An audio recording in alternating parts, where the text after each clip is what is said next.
So, I'm sorry that I sound like absolute garbage and my energy level is not that high. I'm really sick. There's probably going to be a lot of cuts because I'm just going to try to cut out any coughing or sneezing that I can because, of course, nobody wants to hear that.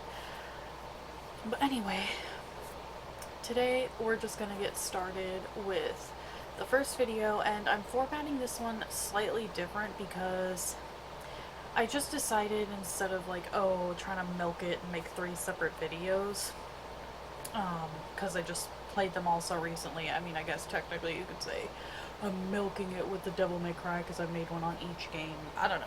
I just did that, but with Gears of War, I just wanted to talk about 1, 2, and 3 in one video because that's like the main trilogy. Yes, there's obviously 4 and 5 after it, but I feel like 1 through 3, you know, you could consider it standalone games. And my husband and I haven't gotten around to playing 4 and 5 yet because we tend to play those games together on my day off. So, I mean, it was just last week, like Tuesday, yeah, that was my day off, that we beat Gears 3. So, we haven't gotten to 4 and 5 yet. But anyway, let's start off talking about Gears 1.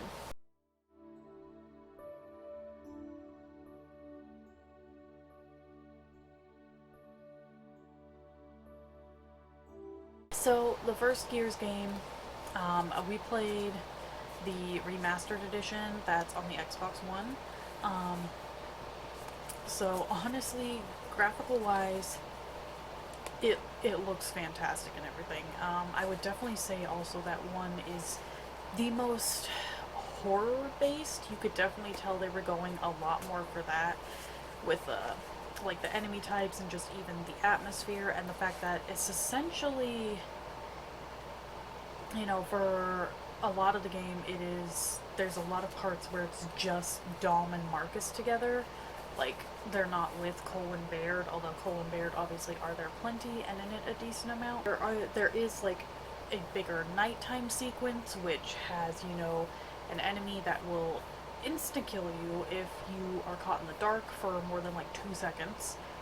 On the harder difficulties, like, you have basically no time. It's, you know, so it makes for that interesting game mechanic of you have to be in the light, and the thing is that enemy will even actually kill the enemy locusts and everything. Like, it doesn't discriminate. It just kills whatever is in the dark. That's all it cares about. Or, you know, game controls, it's controls mostly like any other shooter. You know, you got different gun types, you got a shotgun, pistol, stuff like that. But then you also, as with Judgment, you have the very unique weapons of the Lancer and the Retro Lancer, which those are my favorite because they have a chainsaw on them. Who doesn't want a chainsaw gun? It's like the best thing ever. And the chainsaw gun is so unique. You know it's a Gears game. You know that's Gears when you see it. So, you know, it's even like fantastic marketing. But you have that, and then you have the Hammer of Dawn as well. If I'm remembering, yeah, you don't use it as much. You basically only use it on a berserker, which is a female locust, because the female locusts are absolutely insane. So, you know, it's just how that goes. But yeah, so you have those like very unique weapons along with just a lot of the regular, you know, pistol, shotgun, all that stuff. Sorry if I keep looking over to my left. My oldest daughter, she's good down for her nap. The other one I just put down, so, but it looks like she's gonna sleep. Anyway, back on topic. So, the story for Gears, it goes, you know, you're starting out, Dom's getting Marcus out of prison. It's been, I want to say 15 years after E-Day, which is Emergence Day of when the Locust came out. So, you know, it's essentially, you're just trying a different plan of how the humans can take out the locusts. That's essentially what the plot of the game is. Like I said, this game, it definitely, this one leans more on the, I say physical horror aspect, like gore horror aspect rather than psychological at this point. And I feel like I didn't play it when it came out, but I feel like it definitely probably was a rather standout game when it did come out, just because it was so different. And one thing I would like to add is um, trailers, that's what the word is, for all the Gears games, at least 1 through 3, they are very different trailers.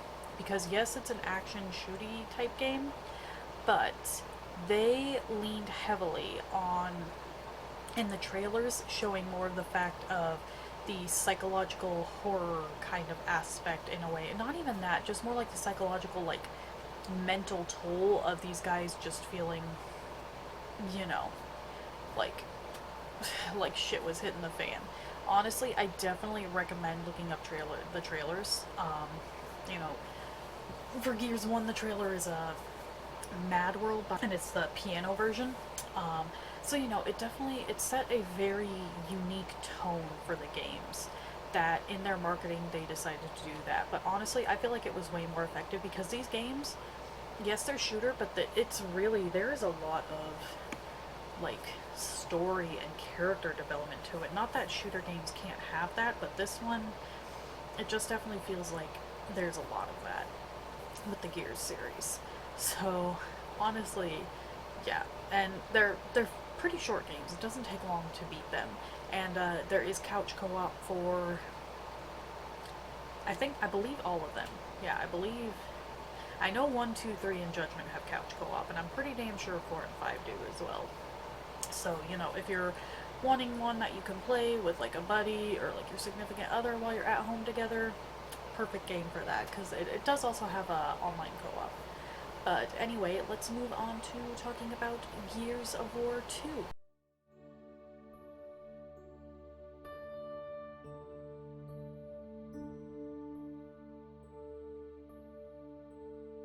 So, Gears of War 2.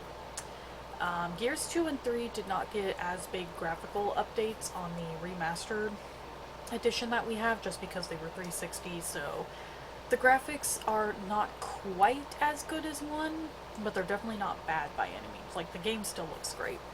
It still holds up, but it would have been nice if they would have, you know, been able to fully graphically update it, because it would have made them all look so good. But anyway, so with Gears 2, this one definitely leans a lot more into the psychological aspect of how the locusts torture. Now, I will say I'm not going to give any spoilers because this game series definitely need to check out by yourself, and I don't want to give any spoiler of big events that are happening. I don't want to do that. So, when I say, you know, you get the physical, you do see a lot of how the locusts, like, they straight up, like, physically and mentally torture humans and everything when they capture them. Like, you know, it shows, it definitely shows the effects of it on people. And this one, so this one in the story, you know, how it starts out, so, side note, trailer for this, oh my gosh, this is probably my favorite trailer. I put this song on my Spotify. This trailer makes me want to cry every time, especially after having played the games and having the context with the trailer, even just playing one and then having, like, watching the trailer and having the context. But the song for that one is How It Ends by, I'm not even gonna pretend to know how to say the name. It's something that starts with a D. It's like Devochka, might be German, or I think it's German. But you know, in the trailer, because you see them using the drill lifts, and they're using the drill lifts because so there is going to be slight spoiler, but it's really not as big a deal, I don't think. In the first one, you know, they put the bombs down there, that was their plan, and they tried to blow up thinking they could kill all the locusts, but the tunnel system is a lot more vast. So with that happening, though, they're using the drill lifts to try and go down there and basically see, you know, if they can find the Queen of the Locusts and put an end to all this. So that's all I'm going to say on the story.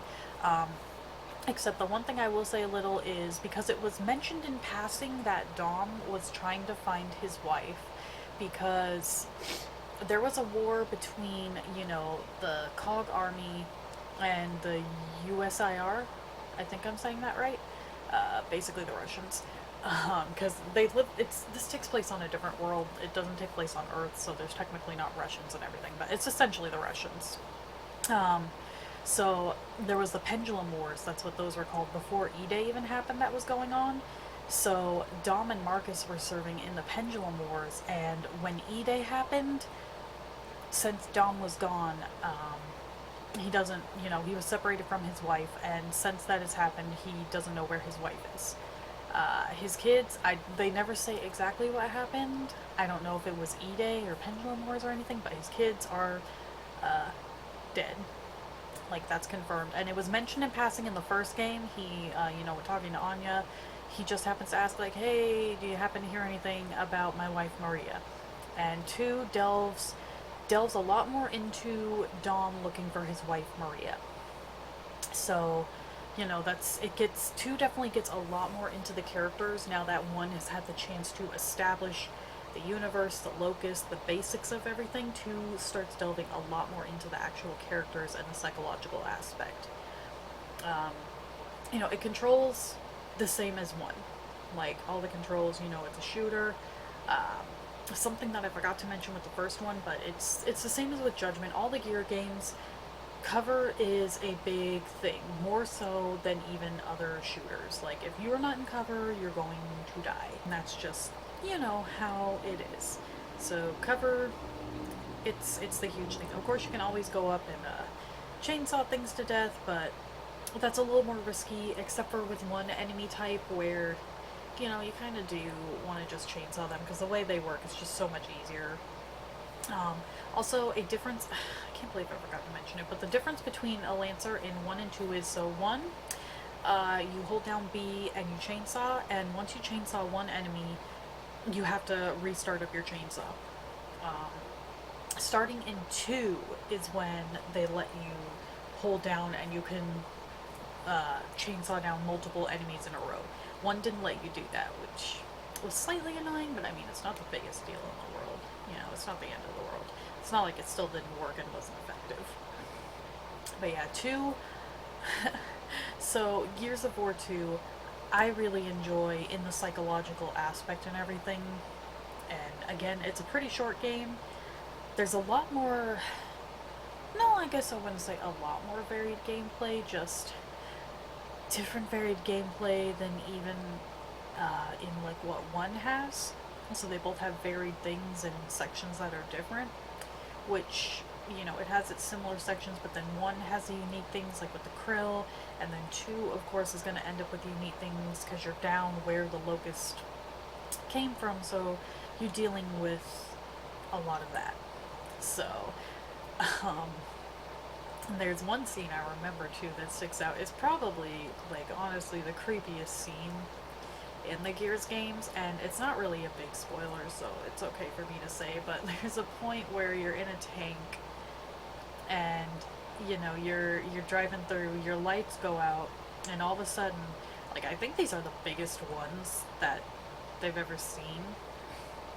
Maybe it's not, maybe it just looked like it, but your lights go out, and so corpsers are enemies that look kind of like spider crab things. They kind of look like spiders, but not really. I don't even think they have 8 legs. All their legs, though, essentially are in the front. They got these huge legs that go over their head, and when you're in the dark and your lights go out, it just all of a sudden, because their faces kind of light up when they're like going to attack you, and you just see through the bullets, all that you see is 2 giant freaking corpsers in front of you, and let me tell you, that was horrifying. And of course, because with all of these games, they're rather dark.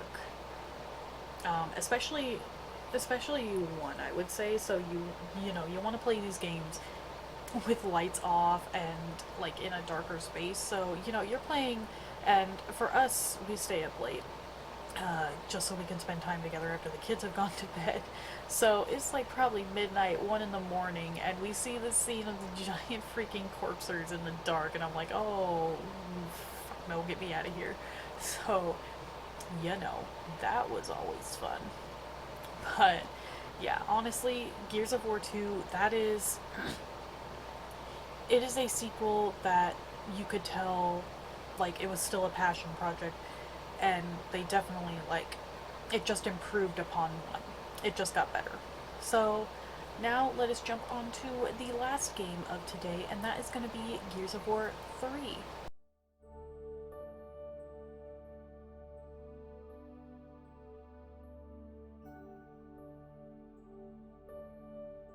So, when talking of Gears of War 3,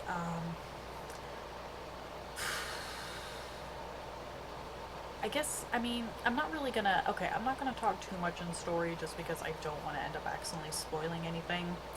But, yeah, actually, thinking about it, I really, if I talk about 3, that's definitely gonna give some spoiler with the story. So, let's just say the war is continuing.